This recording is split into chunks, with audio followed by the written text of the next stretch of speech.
દાહોદ જિલ્લામાં પ્રજાશક્તિ ડેમોક્રેટિવ પાર્ટીની એન્ટ્રી જિલ્લા પ્રમુખ તરીકે શૈલેષ મેડાની વરણી કરાઈ।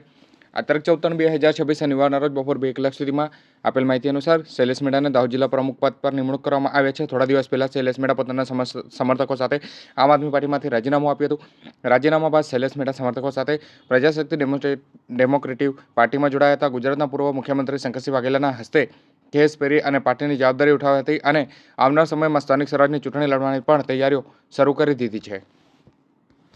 નમસ્કાર, હું શૈલેષ કુમાર મેડા આજે પ્રજાશક્તિ ડેમોક્રેટિક પાર્ટીના સ્થાપક અને ગુજરાતના પૂર્વ મુખ્યમંત્રી શ્રી શંકરસિંહ વાઘેલા બાપુના હસ્તે પાર્ટીમાં આજે અમે પ્રવેશ કર્યો છે અને સાથે દાહોદ જિલ્લાના પ્રમુખ તરીકે મને કામગીરી કરવા માટેની જવાબદારી આપવામાં આવી છે।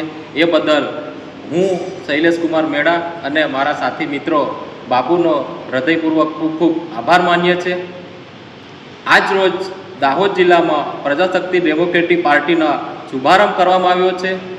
આવનાર સમયમાં દાહોદની જનતા માટે અમે અવાજ ઉઠાવીશું, અવાજ બનીશું અને દાહોદ જિલ્લો એ આદિવાસી બહુમૂલ્ય વસ્તી ધરાવતો જિલ્લો છે।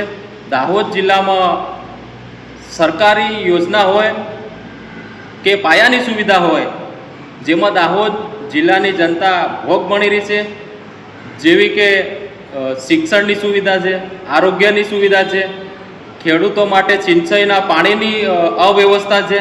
સાથે સાથે દાહોદ જિલ્લામાં સરકારી તંત્ર અને સરકારી યોજના છે જે નિષ્ફળ તરફ ગઈ છે, જે સ્પષ્ટપણે જણાય છે, જેવી કે નલ સે જલ યોજના। સાથે જોવા જઈએ તો મનરેગા યોજનામાં દાહોદ જિલ્લામાં મોટા પાયા પર ભ્રષ્ટાચાર થયેલો જોવા મળે છે અને ખાસ કરીને સંરક્ષણ ક્ષેત્રે દેશની સેવા કરવા માંગતા દાહોદ જિલ્લાના ભાઈ બહેનો માટે દાહોદ જિલ્લામાં સ્પર્ધાત્મક પરીક્ષાઓ માટે લાઇબ્રેરીની અવ્યવસ્થા જોવા મળે છે, અભાવ જોવા મળે છે અને સંરક્ષણ ક્ષેત્રે જે ભાઈઓ બહેનો જોવા માંગે છે એના માટે દાહોદ જિલ્લામાં ગ્રાઉન્ડની પણ વ્યવસ્થાનો અભાવ જોવા મળે છે। આવી દાહોદ જિલ્લાની જનતા સમસ્યાઓને પાયાની સુવિધાઓથી અભાવ જોવા મળે છે, જેના માટે પ્રજાશક્તિ ડેમોક્રેટિક પાર્ટી એમની પડખે રહેશે, રાત દિવસ એમની સાથે રહેશું અને લડત ચલાવીશું અને એમને પાયાની સુવિધા મળી રહે એના માટે ડેમોક્રેટિક પાર્ટી રાત દિવસ એમની સાથે રહેશે।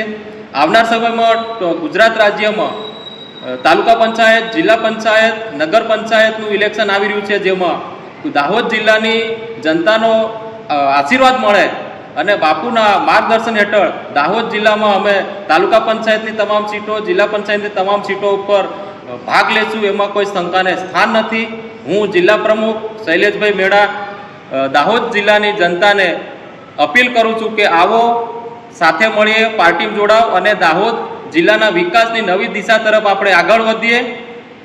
લીડર બનો, નીડર બનો। જોહાર, જય ભીમ, વંદે માતરમ, જય જય ગરવી ગુજરાત।